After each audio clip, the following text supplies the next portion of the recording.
Hello, I am Virtual and welcome back to Kerbal Space Program.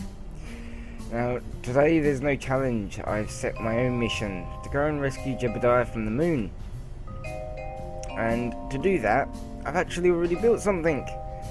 Oh, apparently I've got things in my eye as well. What are we looking for? Here we go. PRC Cosmos. Now, alongside this video, there will be a bonus video which will show you the build process for this. But just be aware that video is entirely build process, and it's not actually the whole build process. This went through a couple of changes between me doing that video, which I done before this one, and its final form. Yeah, there was a couple of minor little changes I made, including swapping the wings out from instead of one big wing or set of big wings to two smaller sets, which weigh less overall. So it got lightened up. But this is going to be a long old mission, I think, and I'm actually going to zoom out because this bit's like really bloody noisy.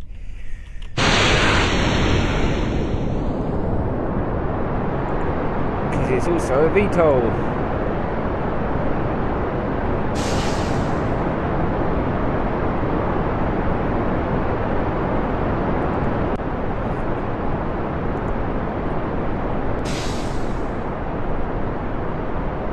There we go.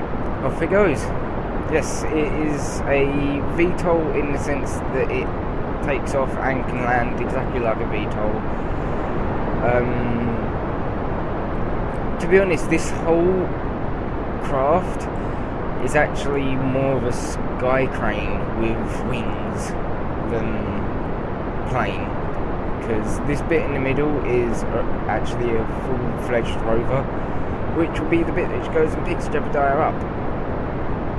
So it does take a little while for this thing to get into orbit, and it's going to take a little while for it to actually start orbiting the moon. So I'm going to drop a cut in here. Right, so we're back.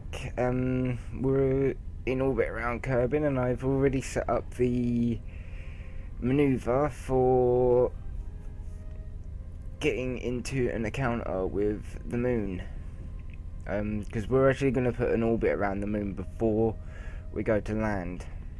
Part of the reason for that is because where Jeb's currently stuck is actually kind of on just off the equator, so I need to angle so that I can actually come down, hopefully almost right on the top of the crash site, because I do not want to be driving the rover like halfway across the moon, because that would take freaking forever.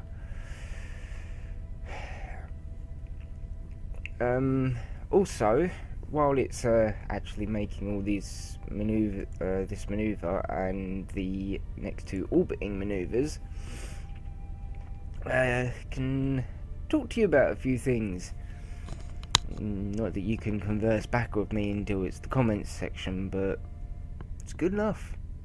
Good enough for me. Now, I was thinking maybe doing a reading for Halloween, and wanted to know what you guys thought of that. Chances are I'll have the recording of the reading pre-recorded, and another one, and basically you guys in the comments, if you want me to do the reading, then I will set the non-reading to come out the day after. So I'll do it on like a schedule system, so they'll both be released at about 12 o'clock GMT, which I think is UCT minus 001, I think. You'll have to have a look. I'll put it in the description for this video what times that it actually is. But essentially, I got, for actual Halloween itself, I've got a choice. I can either do Terror Tech or reading. Now it's completely down to you two as to what video comes out on Halloween. Now the reading will suit Halloween more, but I'm gonna guess that you guys might want to see Terror Tech instead. I mean, don't worry, both videos will be coming out, but whichever one you don't pick will be coming out the day after instead. Because chances are I'm going to have them both recorded, so I haven't actually done them yet. It's a thought I had. It's kind of like a planning process, because I actually have a lot of things that I am going to be doing on Halloween. On the day of Halloween. And so we're going to speed this up by warping here. I was just going to outright cut, but to be honest, this section doesn't take too long, and to make a decent video and not just crap a video out, I actually need to talk and do commentary and stuff. Not that my commentary is great, mind you, but still. Well, just because I don't think my commentary is great doesn't mean that you guys don't like it. Right, we're going to add the maneuver here. We're going to close. Oh, crap. You are way too much. Close you up and... Oh, actually... We want... I need to get you a little bit lower. Kind of like that. That'll do. That'll do nicely. And then we'll get the MechJeb to execute that next node.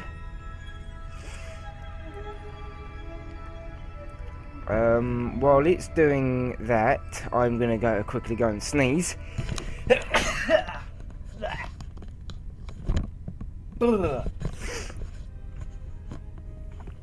That was fun. And then I'm gonna pick the landing coordinates on the map. Now, yes, stop warping. I'm trying to pick the target on the map here, you silly thing. Can you let me pick the target, please? No, stop right there. No. MechJeb, do you mind? Oh, now I've completely lost the crash site. There it is. Right, yeah, in case you're wondering, I have actually set up a,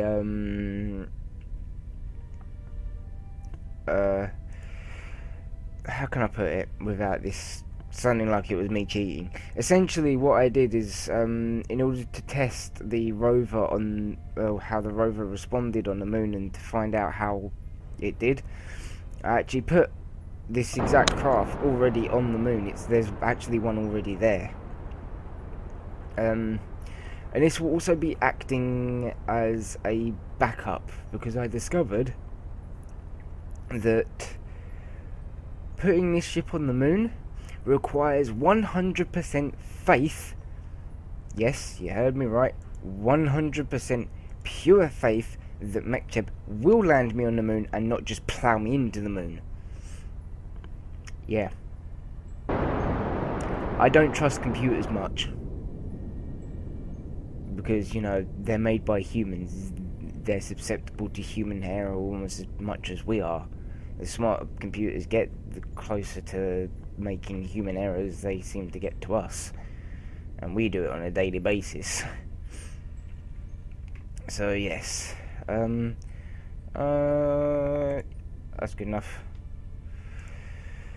So, what I will probably do, I'm going to land down there. If I get down there in one piece and it actually turns out it's quite close, I will get Jeb out of the current rover and stick him in this one. Because also, when I was driving there off cam to see how it responded on the moon, I actually crashed a few times. Well, I didn't exactly crash. I rolled the rover by accident and kind of blew up the solid fuel ejection rockets, which is supposed to be used for the whole safety abort system. Which means if I want to make the safety abort system work now, it's a pain in the ass because I have to angle the ship kind of like that first, so that when it gets disconnected, you know, it's not just going to plow straight into the ship.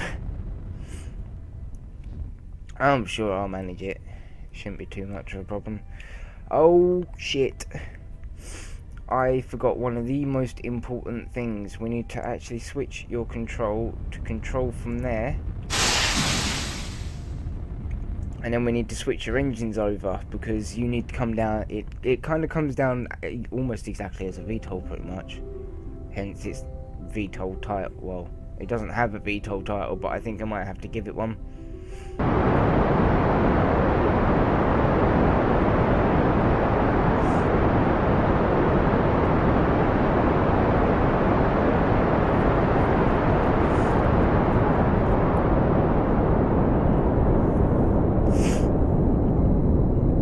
I have absolutely no idea where this is gonna land. I have oh, I hate it when that happens. I've got an itch that's like right here, and it just won't go away no matter how much I itch it.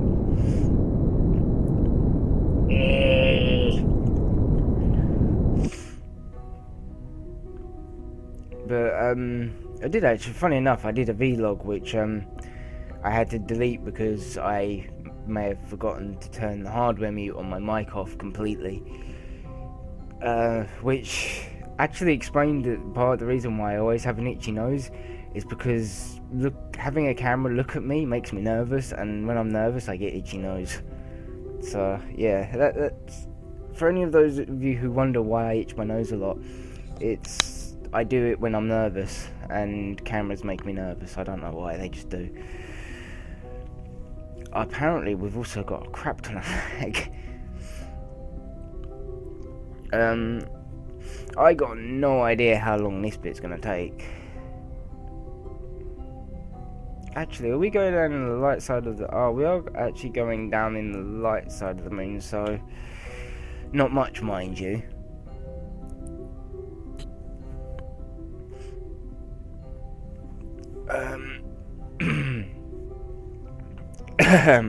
Okay, now that I can speak and that I finished coughing my guts up, that'll be what that cut was for. I may have hacked up one of my lungs, I think. Right, because I've got no idea how long this bit's gonna take, I'm probably gonna do a cut, and I will be back with you guys when it's landed, because it's also lagging like hell apparently. So we'll see you guys in a second. Right, so we are back, and as you can see, we are slowly but surely drifting down to the surface of the moon. I've cut it back in here because I wanted you guys to actually see just how controlled this thing actually is when it lands on the moon. It was designed specifically with the intention of VTOLing on other planets. Part of the reason why it has a rover is because this ship is actually able to land on a variety of different surfaces. But say if I crash something into a mountainous region at some point, I can also send this ship out to go and rescue that Kerbal. This ship can land somewhere that's safe for it to land, and then the rover can actually go and get them. Because this rover is also interchangeable. I've made it so that the whole thing is can actually be swapped in and out with different parts. So looks like we're coming right down, almost right down on top of it. We are worryingly close to this crater here. I'm not overly comfortable with how close to that crater we are, but it's not too much of a problem.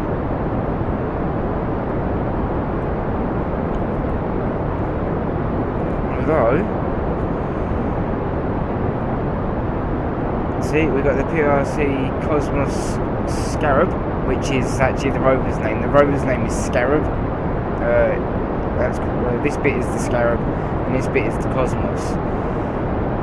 And if you can see in here, there's like a docking node. These connection points are just to keep it stable initially during the first flight. Good God, you are loud.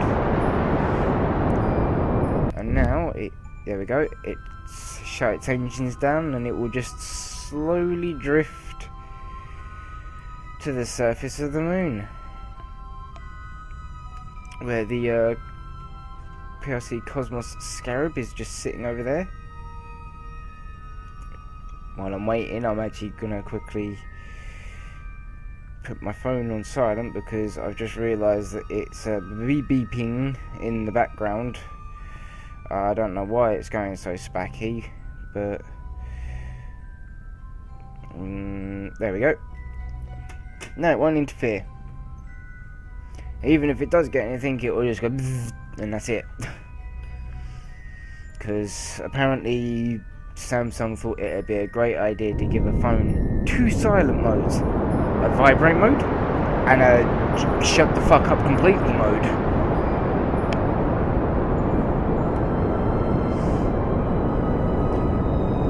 Here we go. We are dropping into the surface of the moon. The brakes are already on, so when this thing lands, all I have to do is hit the stability control,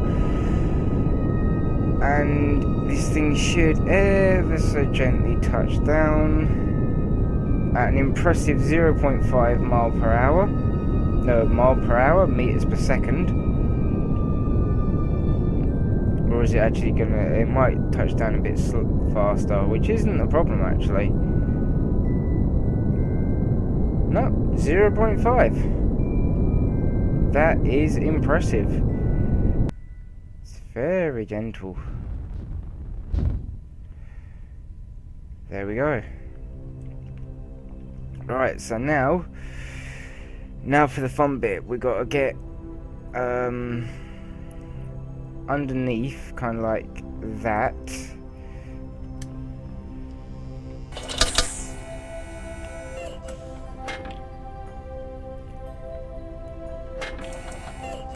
There we go. Yeah, because I have to I've got to disconnect it from the main node, and then oh, I don't want to be doing that. We've got to drop it down. Come on. There we go.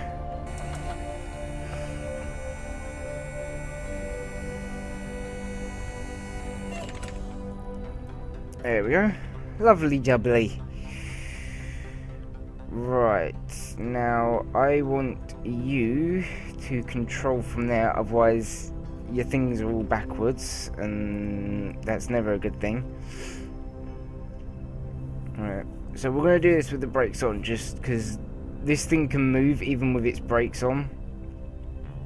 I do want it to be quite slow though. I want it to move slowly, because if we move too fast we'll clip this engine and then the whole thing will be screwed, and I'll have to go to the other ship, which is freaking miles away in comparison.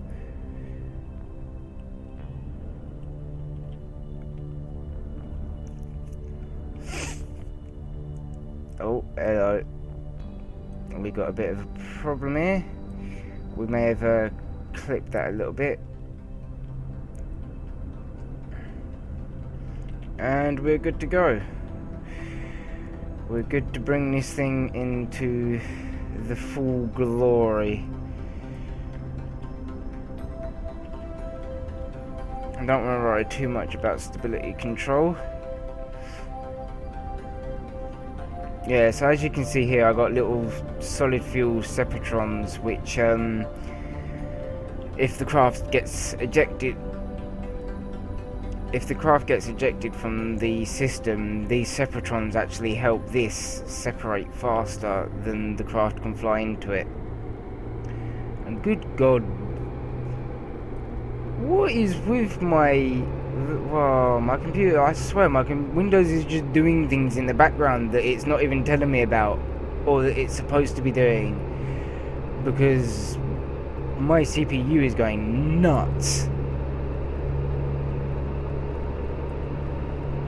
So here we go, off we go.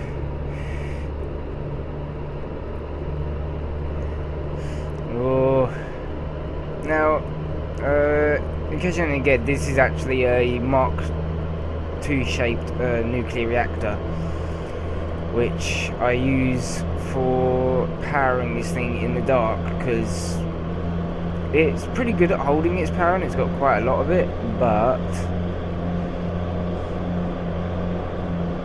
alright, we need to make sure that we're actually going with a semi-decent speed here. Oh, hello. Oh, I think I might have actually done it. I just need to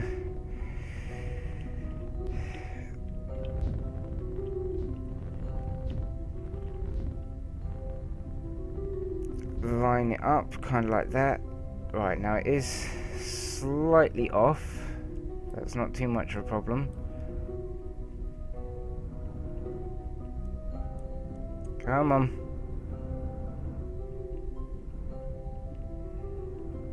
Just get over enough. No. Alright, just move back enough and then I can make the necessary adjustments while it's actually in the air. Alright, there we go.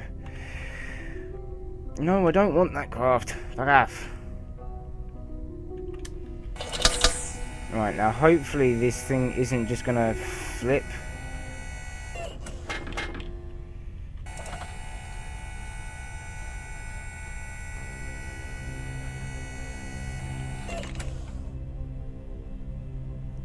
Right, now we want to just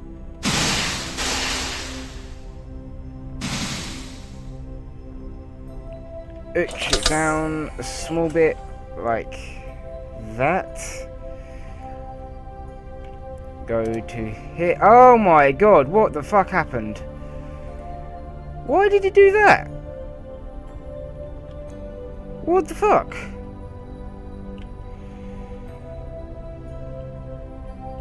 Like I said, it's a good thing this thing can turn from its side. Or at least it would be able to if it wasn't hitting fucking invisible walls.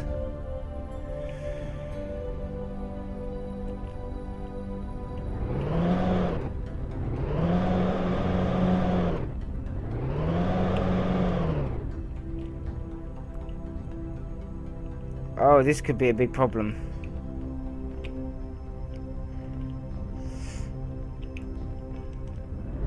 I don't know why the fuck it did that. It should not have done that.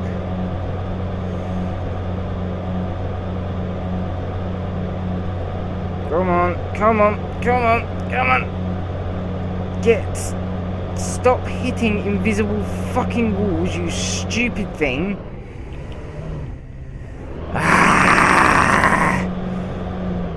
No, no, no, no, no, no, no, no.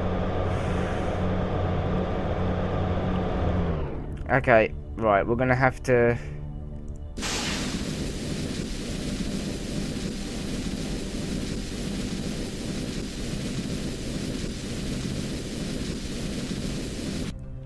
There we go.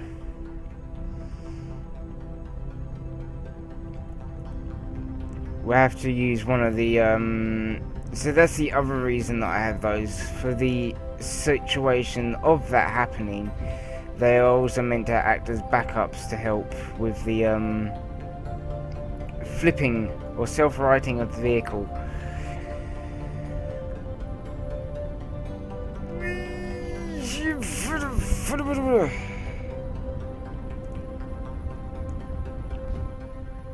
Oh my god, why did you suddenly lurch forward like that?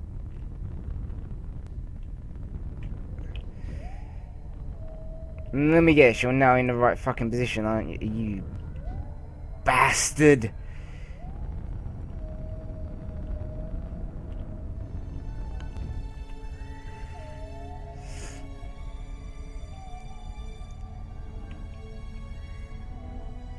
No, stop fucking sliding about all the place! Ooh. What is this ship doing?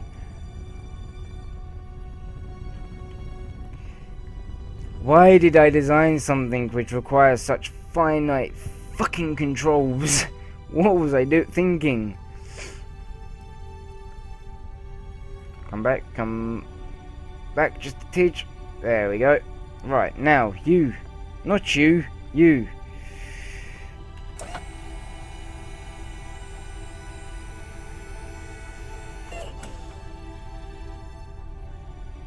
Oh, okay, that thing just wants to freak the fuck out, because why not? No, you haven't run out of power or anything. So... What the fuck are you doing?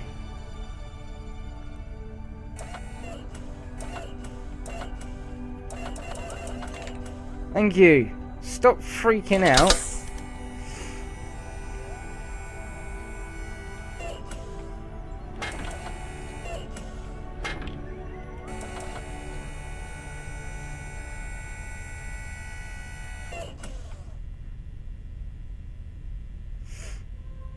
Right, now, if I set you as a target, and...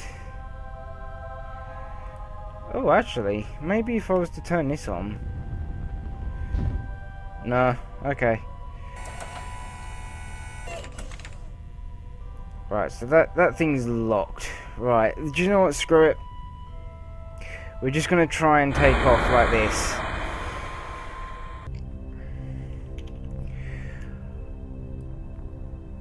Well, we seem to have run out of power because the landing guidance took it all up. And I don't think... Have I got anything in the reserves? I do actually have some power in the reserve.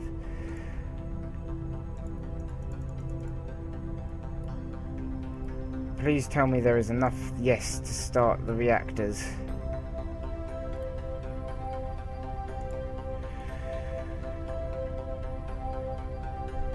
There is nothing left in the reserve power, but hopefully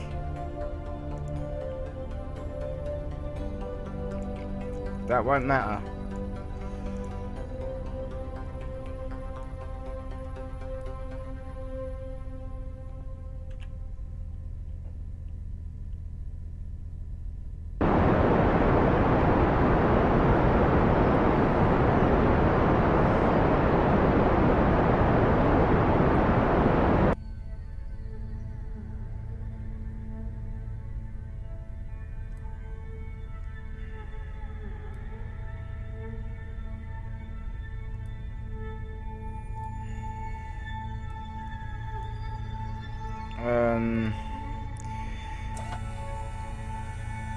I need to try and bring this back.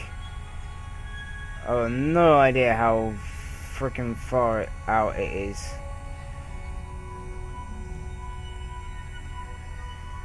Oh, there are no winch controls. Beautiful.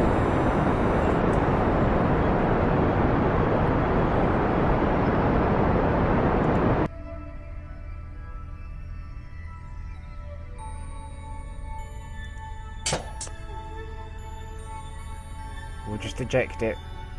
It can be ejected from the system. Oh, please tell me that you're actually... Oh, the nuclear reactors are working, fortunately. The twin nuclear reactors of this ship, two of the frickin' things, with a little bit of reserve power, had just enough to boot them up and get them working. I might have to hit the abort button for this, and hopefully the entire system will actually work. Oh crap, I just realised I cannot have these reactors running.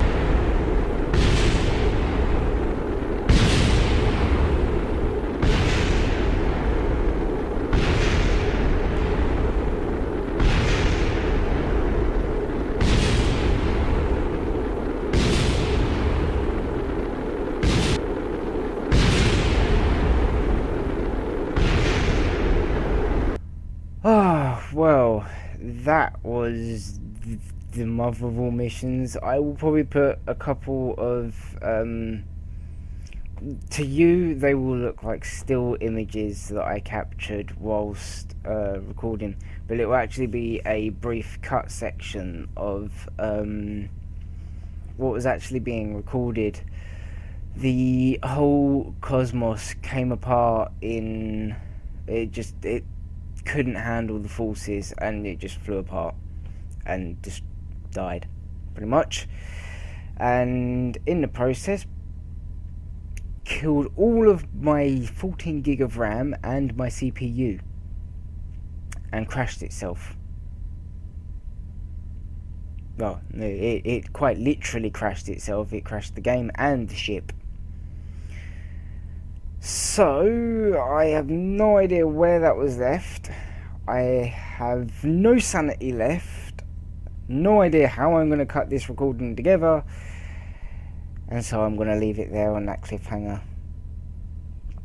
I will pick up whatever it has salvaged, because the game said that it managed to salvage something. I don't know what it salvaged, but it salvaged something. So I will pick that up at another point, and maybe with some more patience I will actually be able to land that ship. But until then, thank you for watching. If you like this video, hit that like button, stay with me as always, and I will see you guys in the next video.